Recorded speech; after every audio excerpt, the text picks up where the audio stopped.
My name is Mira Devs, and I'm really delighted to welcome you to this talk today. I direct the Education Studies program, which is an interdisciplinary program at Yale that supports undergraduates, graduate students, faculty, and community members in studying education and working to support and improve education. And we're so delighted to welcome Diane Trister Dodge today to speak with us about early childhood education, Head Start, and the creative curriculum. And the conversation today is going to be a dialogue with Yale faculty member Carla Horwitz and a Yale student, Josie Steuer-Ingall. I have the privilege of introducing... Sorry, Carla. That's what I say, right? Okay, let me turn things over to you. Yeah. It is really a great privilege today to introduce Diane Trister Dodge. And I'm a contemporary of hers, so I actually do have recognized the tremendous contributions that she's made to the field for many years. Before we start, let me just turn it over to Josie so she can say hi. Hi, everyone. My name is Josie. I'm a senior in the Education Studies program here, and I'm working on a thesis under Carla's tutelage about the intellectual history of early childhood education, of which Diane is a crucial part of that vibrant and ongoing history. So it's really exciting to be here. Diane, I think we are ready for you to begin speaking. Diane is going to introduce herself and her work for about 20 minutes. Carla and I are then going to ask some questions that we prepared ahead of time. And then we're looking forward to opening it up to you all to ask any questions that you might have for Diane after hearing from her. So Diane, take it away. We're so excited to hear from you. Oh, thank you so much. I'm really excited to go back and think about these 50 years I was in early childhood education, and to share with you the connections between the creative curriculum and Head Start and early childhood education. There's no way to separate it. The roots of the creative curriculum really are in Head Start, and I dearly love that program. We haven't been able to figure out how to teach me how to share my screen, so I'm going to have to depend on Peyton to describe it. So I had a very strong background in child development and early childhood, majoring in child development at Cornell, and then going to Bank Street College when I was teaching at the 92nd Street Y. And it was always my intention to be a preschool teacher. And when I did in New York, and then 1 year in New Haven, and I taught kindergarten with 27 children in the morning and 27 in the afternoon. I have no idea how I did that, but I did. And then my first husband was graduating from Yale Law School and was offered a teaching position at Ole Miss. There's a lot of history about that, but that'll distract me from what I really want to talk about. So we went to Mississippi in 1966, and I applied for a job in Head Start and was told that I was not going to be a Head Start teacher. I was going to be the ed coordinator for a new program that was going to serve 900 children in 2 counties. And so let me just show you what these counties look like. They were in northern Mississippi. This was Lafayette County, where Oxford is in the middle. You see, anything that has a dotted line means that it was on a back road in Mississippi. And most of these centers were just spread out. So we had 2 centers in Oxford, and then the other county was Marshall County, where we had many more centers and many more rural centers spread out again all over the county. So I did a lot of traveling in the back roads of Mississippi during that time. The teachers, if you can go to the next slide, just want to give you a visual of what these places look like. The Head Start programs were, especially the rural programs, which I'm showing you now, were in churches. They were in old school buildings that had been abandoned. There was just, nothing that was really a good environment for it. We had to dig wells and put in electricity in these centers. And before we could even open them. So it was, really from the ground up in many ways. And the children were, especially the rural children, were just, the poverty was just unbelievable. Most of them had never even brushed their teeth. They had never seen a doctor. They had never seen running water in their homes. And especially in the rural areas, those children were almost nonverbal and just really had so many health problems. And that's one of the things I love about Head Start, is how comprehensive it is and how we're able to provide health services and dental services and nutrition and all aspects of what's important for children. If you go to the next slide, you'll see the kinds of, again, from the ground up, the teachers and community were so excited about Head Start and built their own equipment. And we didn't, we certainly didn't have wonderful classroom outdoor spaces that we have here, but we did have the outdoors and nature, which was very important. But you can see how creative communities were. They were so excited about Head Start. It really was a civil rights program, and it really was an empowering program. So they built these equipment themselves. And if you go to the next slide, please. You can see even the blocks. I remember giving a construction company this, unit block sizes so that they could make the unit blocks for us. And the teachers were just so ready to absorb everything that they could about teaching. Each of the 21 centers had a center committee. They did the hiring of the teachers. I had no say in, but I gave criteria of what we were looking. There were no educational requirements. And because it was so political and so important to get these jobs, in some cases, people who shouldn't have been hired were hired, but they were excited about this job and they were really eager to learn. And it was really, I just love these teachers. They were just really amazing.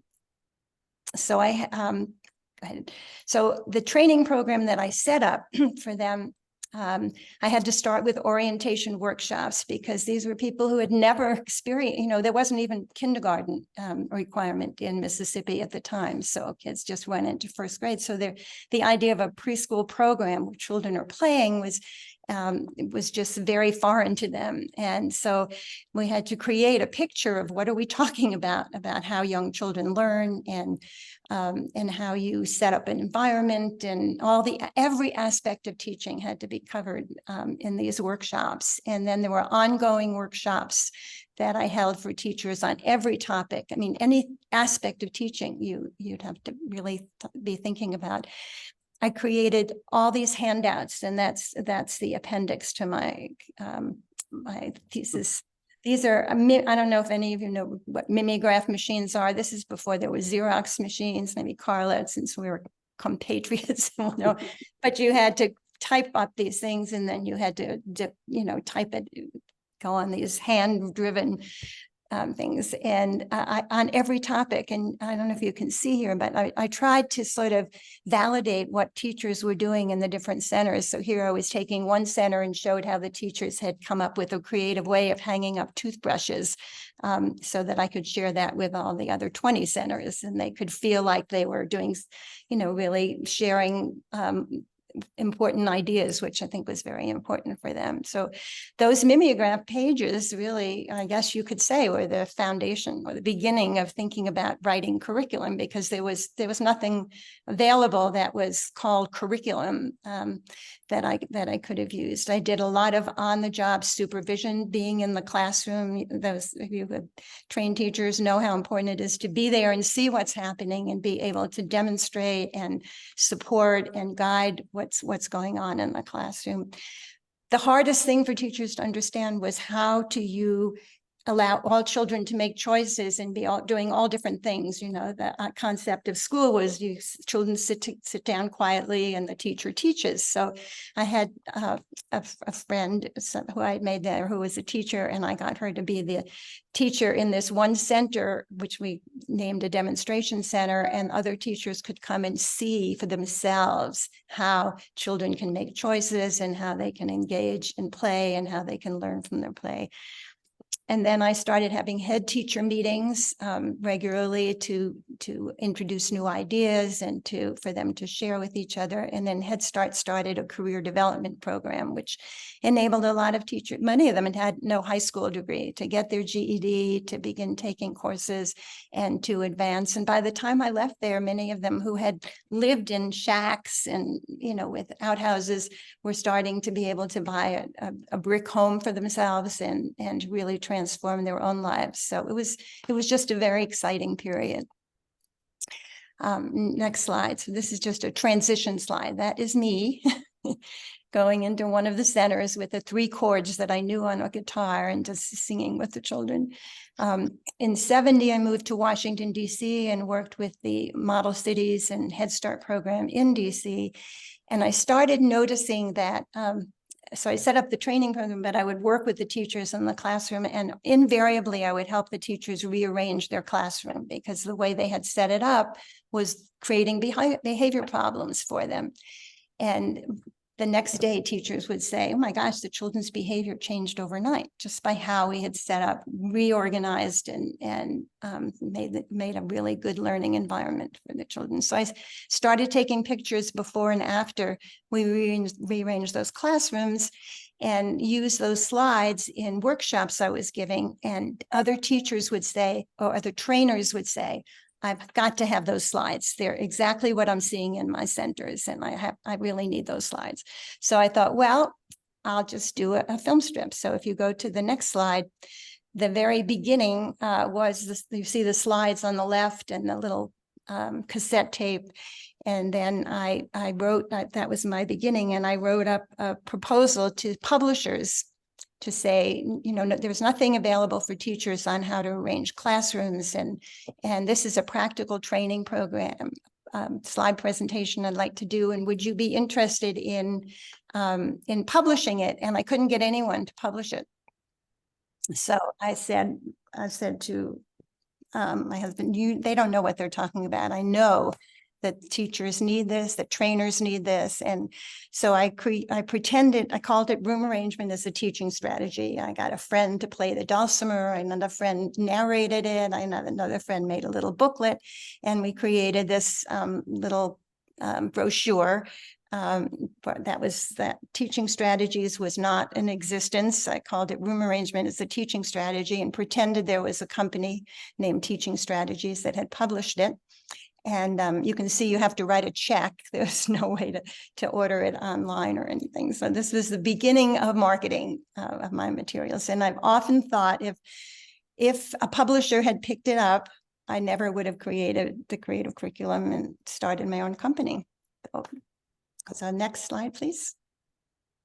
So this was, I started doing, after sort of looking at how the environment is set up and helping teachers know how the environment works, I realized how they really needed to understand what's the value of you. Why do you have art? Why do you have house corner and table toys? And why do you have these different interest areas? And what is your role there? And how do children learn? And so I started doing a series of workshops, 6 workshops on each one of these different interest areas, which were then documented and became the first creative curriculum, which was really just a documentation of, why do you have a block corner? How do children learn? And what are they learning? What's the value of blocks? How do you set it up? How do you keep changing it? And what is your role in working with children? And that was the very beginning. That was in 78. That I think, 78, I published that. So along with the film strip and these 4 books was the beginning of the creative curriculum. If we go to the next slide. By the second edition, I realized that there was a lot missing. It wasn't just about those interest areas. So I wrote a whole section on setting the stage that began talking about philosophy, how do children learn, set out goals and objectives for the curriculum, how do you create your classroom environment, what is your role, how do you plan the program, and the parents' role, which I wouldn't use that word now, I would use families, but what are parents? And then you can see I added sand and water, library, and outdoors. And that was the second edition, which I published in 1988, which is also when I incorporated the real name, the name of Teaching Strategies as an actual LLC company. And went to my basement and decided I was just going to focus on creating more materials. Before that, I had a contract with the Head Start program to the National Head Start to write the first guidebook for ed coordinators in Head Start. So I was well known in the Head Start community. And also I'd had a contract with the military to develop a self-instructional training program based on the Child Development Associate. And they had adopted the creative curriculum. So those two big clients were really what really enabled me to start the company. Okay. So some of you are familiar with this, but everything I have done has been based on a very concrete approach to thinking about curriculum. And so this is kind of a visual for teachers of, what's the framework for what you're planning and each one of the interest areas. And as you can see, we added music and movement and cooking and computers was a little controversial, but what convinced me about the importance of having a computer in the classroom is that, especially in Head Start and in many low-income communities, children didn't have computers, and I wanted it to be a part of their life, something that was a choice that they could make, not that they were going to have a computer time. So it was just one of the choices there.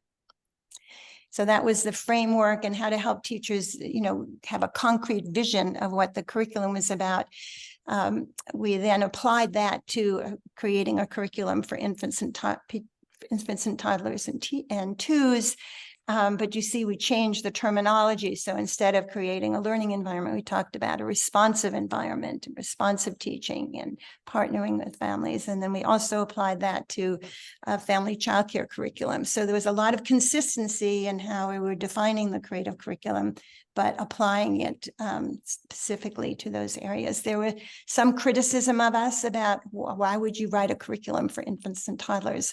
And the answer is that I view curriculum as professional development, because most of the teachers I was working with and writing with in Head Start and childcare did not have a background. I wanted them to have all of the information and the understandings that they would have gotten if they had a degree in early childhood education. So I look at curriculum as professional development and as something that supports the teacher in providing a quality program for children. Go to the next slide. In all of the work, as I think back on it, there were 4 major areas that I focused on to help teachers to provide the kinds of experiences that enable children to thrive. And those 4 that cut across everything are relationships, the safe, predictable environment, meaningful, authentic learning experiences, and authentic assessment of children. So if I can just go through each of those a little briefly, if I still have time. In relationships, I want them to understand how important the relationship of the teacher is with children and how important the teacher is to every single child. And I say, that every child is different, but every child needs to have a positive relationship with you, and how you do that. And then I would have them write down all the names of all the children who are in their classroom and then I ask them to look at, do you have all the numbers? Is there anyone missing? Can you think of who's missing and why do you think that child was missing? And who was the first one you thought of and why? And just helping them to really think through what is their relationship with each one of the children they teach, and how can they promote a positive relationship with every child. Talk a lot about building relationships for helping children develop relationships with each other, how to resolve conflicts, telling them that every child needs to have a friend. And if a child doesn't know how to make friends, this is how you help them. So that was a big part of the curriculum. And then partnerships with families. And you see, we talk about families and all different kinds of families, and just parent involvement doesn't mean, it isn't how often families come to the center, but how do you communicate with them? How do you convey respect? How do you really partner with them on supporting their child's learning? So relationships go throughout the curriculum. The environment has three dimensions: the physical environment and how you set up a classroom that is engaging and interesting and really supports positive behavior of children, which goes back to room arrangement. How the daily schedule and if it's predictable for children, how they rely on that and how you make that concrete for them so they know what the routine is. And then how you build a classroom community where everybody feels accepted and valued and resolve conflicts together, and all of those aspects go throughout the curriculum. The third one was meaningful, authentic learning experiences and how to avoid practices that are meaningless to children. And I just have to share this wonderful story of an ed coordinator had asked children what they thought they were saying when they said the Pledge of Allegiance. So this was at school that had required that. What did they think what were they saying and what did it mean? And one child said, I put pledge on the flag of America. And she said, well, what does that mean? She said, well, I don't know about it. My mother puts pledge on the furniture, so we must be polishing the flag. And then another one was with liberty and juice for all. That meant was that you everybody got to have juice and you didn't have to pay for it. So when you ask children to do, what's the day of the week, doing the alphabet, they're doing the calendar in a way that isn't meaningful for children. How about doing the calendar at the end of the day? And what do we want to remember about today, and making it an experience that is meaningful for children? Being respectful about children's ideas, listening to what children say, not just looking for the right answer, but hearing, what is it that a child is curious about. And just, you remember, those of you who have taught, Carla, you may remember that if you have been a preschool teacher, you remember certain children, even 50 or 60 years later. And one was Petey, who was in my kindergarten in North Haven. And he said one day, he looked at the fish tank and he said, we have to put more water in the fish tank because the fish are drinking the water. So, that was a wonderful observation, not a correct one, but a wonderful one. So I said, so you mean if we put another bowl of water next to it and there were no fish, it would stay the same? And he said, yes. So we did a whole science thing, and just helping teachers to see how they can do these kinds of, how they can really listen to what children are curious about and extend it and not look for right answers. And then so much of my focus has been on the use of play and making play meaningful for children, not just, just play, but what are children actually doing, and how do you make the most of what children's interests are? Content that is relevant builds an understanding of children's world. We got into a whole way of helping teachers to do meaningful studies with children, to study topics that are of interest to them, that are relevant to them, where they can come up with questions that they want to investigate. And we did study starters, and then we did teacher guides. We just really got into making learning and learning experiences in studies really meaningful for children. And then, of course, rich language and literacy experiences, realizing that teachers really didn't read stories very well, and how to teach them how to read stories, how to integrate literacy into everything that you're doing. I just want to go back to Mississippi for a second, because a lot of these teachers were not literate and weren't able to read stories. And what they did was they would memorize them. They would take them home and get somebody to help them to read the words. They would memorize them so that they could read stories. And that was just amazing to me. And then the other is authentic assessment that's based on observation, that addresses all the aspects and goals of children's learning that we have for them. Giving teachers a system for observing and collecting and analyzing information and how to use what they've learned. So we went through many different steps on doing this, and I'll just kind of show you the very beginning of that and where we ended up. So that we didn't have anything about assessment until the third edition of the curriculum. And in that addition, we took the goals and objectives that we had identified in the curriculum. And we gave examples of each one, what it would look like. And then the only options were not yet, sometimes, regularly. And we thought, well, that was really innovative. And soon became obvious that that was not very innovative, that not yet, the teachers really didn't, what does that mean, not yet? And what is regularly, and what is sometimes, and what is regularly. So we then moved on a few slides to more comprehensive goals and objectives. And we took those goals and objectives and we put them on a continuum. And if you go to the next slide. So this is, if you block out the forerunners for a minute. So we took each objective and we showed what a progression would look like, so that if they didn't see it, they could say not yet, or sometimes, or well, actually that was not, sorry. We just showed them what it would look like if where children were, so that they could identify where each child was in terms of each of the objectives.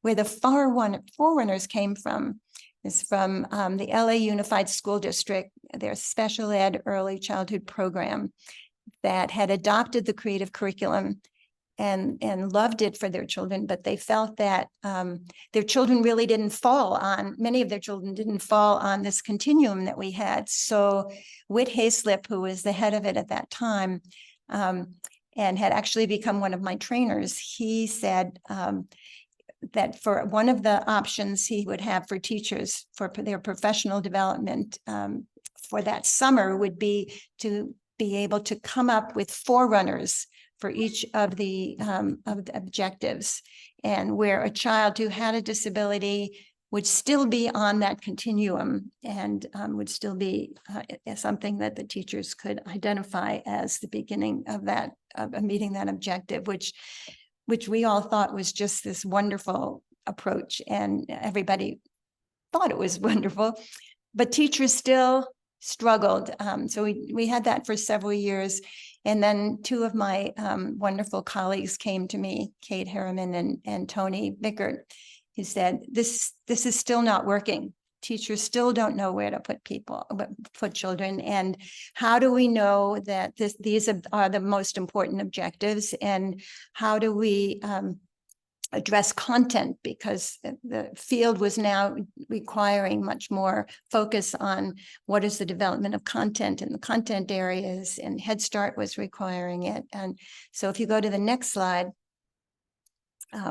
we decided that what we needed to do was have something that went from birth through kindergarten, that addressed all areas of development as we had, but that really addressed content, all the content areas: literacy, math, science and technology, social studies, and the arts.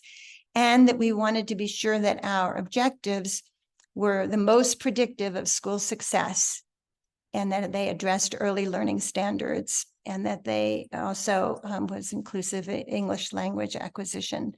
So we spent 2 years doing extensive research with a professor from LSU, and identified what were the objectives. If you go to the next slide, what were the objectives that were most predictive of school success? What were the things that we really should be focusing on in our curriculum and our assessment systems? So these were the ones in terms of social, emotional, language, literacy, physical and cognitive. And then also, the next slide, we addressed all the content areas, and looking at what the content experts, expert associations had identified as critical skills and knowledge in each of these content areas. So we ended up with 36 objectives for development and learning. One of the things that I think was most creative about this approach was to have progressions of development, so that were color-coded, so that we had, you can see the colors of the rainbow that we use there for different age groups, and how we apply that. If you go to the next slide. So we showed, so this is an objective for writing to convey meaning. So you would not yet would apply to the first one, the red, which is infants, first year of life. And what I love about this approach is that this way of showing development is that it shows how overlapping it is, that all 4-year-olds are not going to be at a particular stage, but that there's a range of development that's appropriate and that they're overlapping. And so I think this really was one of the most effective ways to teach child development to teachers, so that they could see that these are important objectives, and that here's wherever a child might be, shows on there that it could be a range of different ages. Does that make sense to everybody? Hope so. Okay. And so when it's really kind of grown and extended from those 4 books, Blocks, House Corner, Table, Toys, and Art. And now we have, in the 5th edition, we've had one book that was just the foundation, which was the philosophy and child development. And then we have one book on all the interest areas and a separate one that really focused on literacy and math and gave teachers the objectives for development that had all of the research behind it so that they could know that these were really important. And I believe that might be the last one, is it? No, this is the last one. So it's grown since I left, and it's become, the teaching guides are a way that we help teachers to really see how to do an in-depth study with children and how to integrate all the aspects of the teachers. A lot of it is online now, and it's just become something I never dreamed it was ever going to become. But that was the foundation. That was the story. And I'd love to hear your questions and dialogue with you about it. Diane, that was just an elegant, impressive, comprehensive, profound, and inspirational way of talking about the work with children and teachers. And what shines through is your deep knowledge and your real understanding and appreciation for children and the people who teach them. So thank you for that. You have pretty much short-circuited the questions, because you've been so comprehensive that really what you've described is how you got from theory to practice, how you built from the ground up, how you incorporated the NAYC, the National Association for the Education of Young Children, had not a pamphlet, but a small book called Curriculum is What Happens, and how to make learning take place from everything that surrounds children and everything in our world. And so this was just a beautiful portrayal of that. I have a few questions. I also would like to note that I am the other person in the world who plays only 3 chords on a guitar. But you can, and I saw that picture and I thought, oh, that must have been me, because you can play almost any song to sing with children if you do know those three chords. Really? I think you have done a really great job of defining high quality, developmentally informed, play-based programs for all children. If you had to, in a nutshell, say, there are legislators who want to know, well, what does that mean? What would you say? To legislators? Well, to people who don't know. To people who are skeptical about the idea of play as the foundation. Yeah, well, everything we know from brain research, and that's more recent that we have that knowledge and that research that shows how much is happening in those first 5 years of life, and that this is our best opportunity to really make a difference for children. And that this country is just failing to provide the kinds of experiences that that enable children to thrive. And we're really way behind other developed countries, and that is long past time when we should be supporting teachers and funding the kinds of programs that really make a difference for children. And we're paying the price if we don't do that.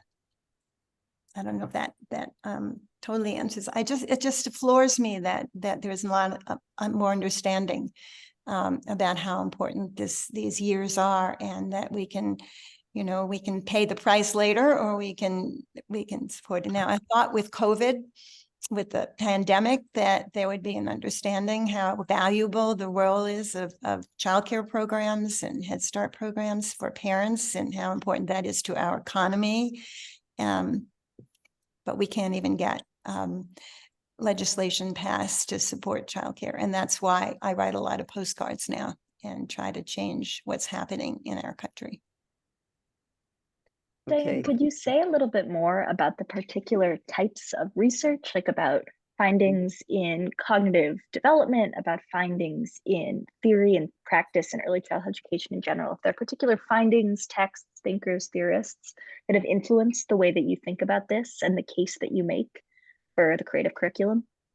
One of the first things I did when I moved to DC after being in Mississippi was create a course with a friend called Looking at Children and How They Learn, which was a course to help teachers understand what Piaget was saying, because I needed to understand it myself. And if you teach something, you get to understand it, right? And so we, with a colleague who also went to Bank Street, we created this course that was so popular, and it was we had teachers interview children. I remember a couple of things we had teachers do. We had them ask children to draw a picture of what happens to the cookie after somebody eats it. And so they were to do that with a child, with a 3-year-old, a 5-year-old, and an 8 or 9-year-old. And to do it separately so they don't see each other, and then look at those and what are you learning from that, and how with the 3-year-old they focus on the cookie, they can't take it where they haven't seen it, and where the 3-year-old, the 5-year-old will put it inside the stomach, kind of flowing, and then the 7 or 8-year-olds they did the esophagus, and they did this whole thing. So what's that development? And another thing, we asked them to interview children on what they think is alive and what's not alive. And they reveal that children who, for 3-year-olds, everything's alive that moves, and just sort of, so taking Piaget and just looking at, all the research that's been done. I mean, I can't even, think about all things, but that David Elkind's writing really helped me understand Piaget in a way, and reading articles in Young Children was really helpful. I don't know that I read research itself. I'm not, I didn't get a PhD. I just got a master's, but I would read articles, and really it was just really so much of it was just observing what is it that teachers needed and how to provide that.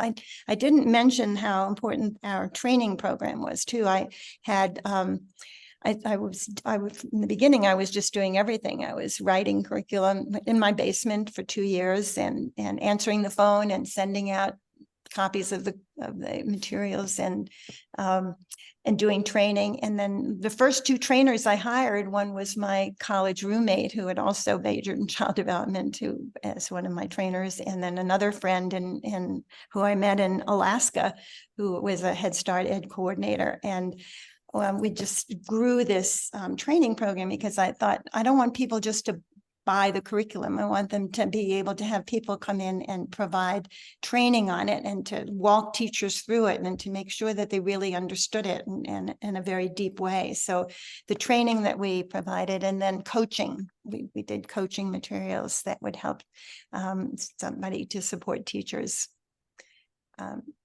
So You've sort of preempted my next question. That does answer my question, and it answers the next question that I wanted to ask you about teacher preparation and training. But maybe you can elaborate a little bit more on, particularly as this curriculum has grown.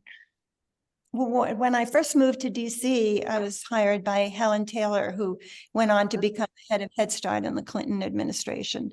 And she was setting up new model city centers. And the training program that we created together was probably one of the best ever. She would hire new teachers before they would go into their own classroom. And so for 5 weeks, they would be observing and participating in an existing program so they could see what the program was like. And then 3 afternoons a week, I would provide training on child development and curriculum and what should be happening in a preschool classroom. And then the other 2 days were other components of the program. And that enabled her to determine who was worthy of being invested in, who was just never going to be really good with children and might as well not even put them in a classroom. And then who really was by the time they went in after that 5 weeks of training and experience, they were ready to be in a classroom and to work. And so I thought that was a wonderful approach. I think ongoing training is incredibly important for teachers, and coaching in the classroom is really essential. Seeing what teachers are dealing with, and if I hadn't had that experience, I wouldn't have been rearranging classrooms and ending up with that film strip, because just being in the classroom and seeing what the problems were that teachers weren't picking up on, and then helping them to rearrange their classrooms really made a big difference. I don't know if that does that answer your question? Okay. Definitely. Carla, I'm going to ask one more and then knock it back to you to wrap us up. Is that okay? Sure. Awesome. I'm curious just to hear a little bit about structurally, like teaching strategies. For those who don't know, the company that Diane founded served 50 million children in the last 10 years. It's one of the most popular early childhood curriculums in this country. Can you talk a little bit about like how it goes from this idea in your head into an infrastructure that is serving children all over this country? Where do I start with that? Well, I've often thought that if anybody had picked up my little proposal to publish my film strip, there never would have been teaching strategies, because it would have been lost in some big publisher. So it was just deciding that I was going to publish something myself. What was unique about us, and what big publishers ended up not understanding, was that we were from the field. Everybody who did training for me could say, I've been a classroom teacher, I know what this is like, or I've been an I've been a director. And so they had a lot of credibility. The fact that I had been an ed coordinator in Head Start, and that I had an opportunity to write the first guidebook for ed coordinators, which went to every ed coordinator in the country. So I was well known and respected and trusted. And I think trust is incredibly important in that sense. And then, as I said, the trainers that we had all had come from the field, and they had a lot of credibility. So I think credibility is underlying. The other thing is, because we were of the field, we knew what was happening in our field. And one of the things I love that somebody once said to me was, I dream of something I need, and teaching strategies has already done it. And it was because we really were connected, and we knew what new Head Start requirements were coming out. And so we were kind of ahead of the field. And the other thing that I will say is that we were responsive. There was a time when here in Colorado, before I moved here, the head of early childhood programs in the state had identified 3 different assessment systems that programs could use. And one was Teaching Strategies Gold, which is what it ended up being called. One was work sampling, and I guess High Scope was the other one. And at that point, work sampling, which Sam Meisels had developed, was owned by Pearson, a big publishing company. And what happened was, when teachers were running into problems with any of the assessment systems, if they contacted us, we responded to them within a day. And I mean, of course you do that. You don't want somebody hanging out. And what teachers were finding with work sampling was, when they contacted Pearson, they never got an answer. And so finally she just said, well, we're not going to use that. We're just going to use the creative curriculum. So I think responsiveness of the field are all really important, and that people knew that we knew what was going on, what they were dealing with, and helping them to develop what they needed. Thank you. I think what you've told us is that this is in part a grassroots movement, which in fact, with integrity, could be spread around so that people would be able to participate and get support and trust it. And I think what we have is, you know, an education industry that in which the people who do the work are not part of it. And your model actually provides something that people can sink their teeth into and know that they're getting advice and information from people who have actually done the work and know the children and know the field. I guess my last question is, how do you think the field has changed in the time you've been engaged, and what challenges do you see facing early childhood education and its teachers, parents, children, and institutions? And what are your hopes for the future? Would you give me one of each of those separately? Oh, sure. How has the field changed? 1 years old and I can't keep it all in my mind. How has the field changed? Oh, it's changed incredibly. There was nothing like curriculum when I started. There were no performance standards. There were no content standards. Now we have so much more guidance. I mean, one of the things that really helped me in coming up with different editions of the curriculum was when NAOC came out with developmentally appropriate practice that defined what are we looking for. And so I had something to judge it against, you know, and make sure that we were covering all those things. And I think there's a lot more guidance, a lot more resources for teachers and for trainers, and just a more understanding, I think, of the importance of what we're doing. We just haven't translated that into legislation yet, and not addressed the real root issues that are related to low compensation and the fact that teachers can't afford to teach unless they have another income coming into their home in many cases. And we just haven't been able to really give teachers the kind of support that they need and the kind of life that enables them to stay in the profession. Well, so you've now answered the second question, which is, what are the challenges? And I guess the last one is hopes for the future. And then we're going to open this up for the people who are in attendance to ask questions as well. I guess my hope would be that there would be a recognition of the importance of our profession, and that we would have legislation that will enable us to support high quality program for all children, especially the most vulnerable children. And that was always the mission of teaching strategies, was to provide the best resources that would enable all children to thrive, especially children who are most vulnerable. So I would like to see I would like to see Democrats get elected, actually, what I want to see.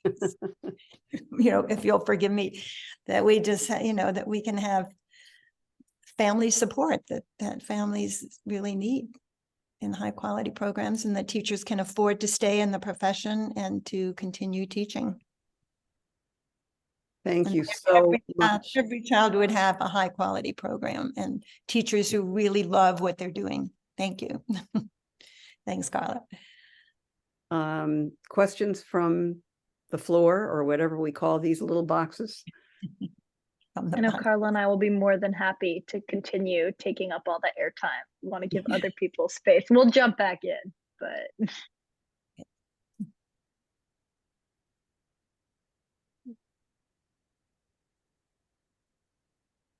Maybe I answered everybody's questions. Ready. I'm just so interested in the trajectory of Head Start, and you really were there in some of the very early days of Head Start as it was being set up, and had a huge impact on the curriculum that was adopted in Mississippi and then adopted at so many other Head Start centers. And I'm curious if you can speak more to where you see Head Start being today, what its possibility is for the future. Well, again, it gets back to, are we going to support Head Start, and are we going to enable teachers to advance in their career, to get a degree, so that they are paid what they should be paid, and that we give teachers support. I think teaching young children is so rewarding, but it's so challenging. And the children, young children come in, and some of them are really difficult to deal with, and to be able to, have strategies for it. One of the things that I wish every Head Start program had, and every childcare program, is access to mental health specialists. And when I was working at National Child Daycare Association in DC, we had this wonderful psychiatrist. She was African-American woman who was so knowledgeable, and her role was to go to each one of the centers and meet with teachers, and the teachers could tell her which children were just really, they were really struggling with, and they didn't know how to handle it. And so she would observe the child in the classroom, and then she would meet with the teachers and help them understand what was happening with that child and give them strategies for how to be able to address that. She'd also meet with teachers and talk about how they were feeling. And so she was a mental health specialist for teachers. And I would like every single Head Start program and every single early childhood program, and probably every teacher, to have access to mental health support, because it can be so draining. And teachers are there because they really want to make a difference for children, and they can get very angry with some behavior, that they just need somebody who can help them see what's going on, what's behind that behavior, and what is it that they could do. So that would be my wish for Head Start and for all early childhood programs, that they would have that kind of support. In fact, we've been here in Colorado, we've been funding some positions like that for some programs, so that they can do that, which makes a difference. So Diane, you are still connected very much to the field. You're not retired? I am retired. Yes, I left. I'm retired, but I'm busier than I've ever been. I left teaching strategies in 2014. And it was, I sold it for something that I never expected to have. And so my husband and I created the Dodge Family Fund, and we fund programs that are have innovative approaches to supporting children's success, and to support the professions, so that programs that are serving low-income kids, and the professional development of teachers. So we funded a lot of different programs, and that's actually extended to things like children's museums, so that low-income parents can afford to go and can learn at the museum with their children. And so I've been doing that, but I'm also part of something called Seniors Taking Action, that we are trying to do something to save democracy. So I'd say I'm involved in that. We funded NAYC for the diversity work that they're doing for different projects that they have now. So I'm not going to any conferences. I won't see you there, but I don't either. Enough, right? Yes, but you're still very influential in the field, and you haven't abandoned the cause. No. But I'm having a lot of fun with my grandchildren. Mm-hmm. As you should. Yes, it's very special. Peyton, did you have one more moving towards winding down question for us? And I also wanted to encourage any students who are on the call to speak up and ask any questions that they have. Yes, I can jump in with my question very quickly because I know we're running out of time. But I was thinking about what Dr. Horwitz was saying, Diane, about how your curriculum is something that teachers can sink their teeth into, and specifically the really fantastic table that you showed about emergent readers and showing examples of what writing will look like at all different stages. And I was just wondering, because that is a continuum, what the process of making something like that and dividing out categories was like. And if that was a difficult thing to do, because, you know, you could put the category boundaries in several different places. Just wondering if you could talk a little bit more about that. Well, we looked at the content standards for each content area, and what did they say was the progression, and trying to think how we came up with I mean, it must have been age related, you know, what's the age range for that, for each one of those stages, and then design it around that. I don't know if that answers your question. I think there was more to your question than I just answered. But you must have collected a great deal of children's work and looked at it, or teachers did. Yes, teachers did. Yes. But I also depended on content standard Mhm. associations, you know, the language and literacy and science, and that's what they did. So we relied on that a lot too, I would say. But I think one of the things that's so meaningful, both about that slide and about the whole curriculum overall, is that it as you described it, you're from the field. It's the grounding in the work of children. And it's the curriculum that's emerged from working with children and from working with teachers. And so even those, the illustration of those examples is a representation of how you're connecting the practice of children with the theoretical standards. So And it's a really effective way of teaching child development, because that's really what you're doing in that, by showing showing all aspects of development and learning, and then showing what the progression is. You are teaching child development, so that in doing an assessment system, it becomes integrated into you, that this is what the progression is, and this is how I can help this child move to the next level and to be challenged more. But again, just to reinforce what I look at curriculum as, curriculum is staff development. You know, it's what describes what it is that teaching is all about and how you do it, and that's it's not just a prescription that you're following, but it's, you know, it's something that gives you the context for teaching and enables you to be responsive to children. And another thing we did that I didn't mention was I mentioned how we were working with the LA Unified School District on children with disabilities to make sure that they were inclusive and that we had been inclusive in the curriculum. But we also had a advisory group of people in bilingual education. Some of the biggest names were willing to be on an advisory group for us, and we brought them in to say, you know, how can we make this curriculum more relevant for teachers who are working with children who are learning English as a second language. And they were just wonderful. You know, they really gave us a lot of ideas. And one of the things they said to us was, this is the first time I've been on an advisory board where you're actually listening to what your advisors are saying. And so that was just another example of, you know, how we practice. Of course, why would you put an advisory board together if you're not going to listen to what they say? And so that was a wonderful experience working with those people, Peyton Tabers and Linda Espinosa, and some of the names, Carla, you probably, many of you may know. They were just really a wonderful group to work with. But the way that you've described what it is that you do, which is listening to children and listening to teachers, and obviously listening to advisors, really does turn around the way education has developed in this country.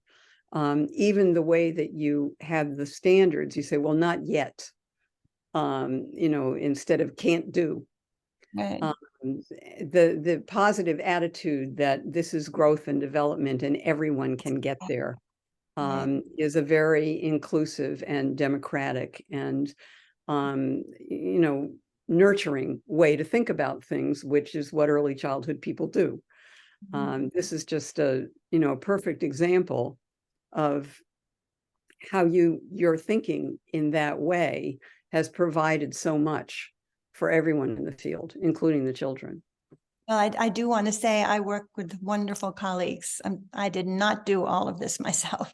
I did the beginning I did the first 4 books and I did the film strip, but people wanted to work with me, and I just benefited from wonderful people who were from the field and who really understood teaching and were committed to this approach in a very, very strong way. And so I mean, when it got to all of this work on the assessment, it was really my colleagues who developed that. And I can't take any credit for developing that, but it was knowing what you don't know and knowing where to find it too.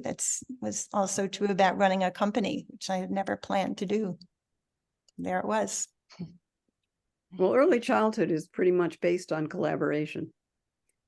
And you're a wonderful demonstration of that. So thank you for sharing all of this with us. It's My been pleasure. really, This is really enjoyable for me, even if I didn't learn how to share my screen. More than okay, Diane. Like Dr. Horwitz said at the beginning, you had plenty of other expertise to share. So happy to sit here and click for you. Ending on that note of learning and community, I think is just right. Thank you to everyone who joined us for this event today and who might be watching afterwards. Thank you to our moderators, Dr. Horwitz and Josie. And most of all, thank you, Diane, for sitting here and sharing all of this with us and answering our questions. It was a pleasure. Thank you. Thank Great. you for inviting me. Thanks, everyone. Thank you so much. Thank you.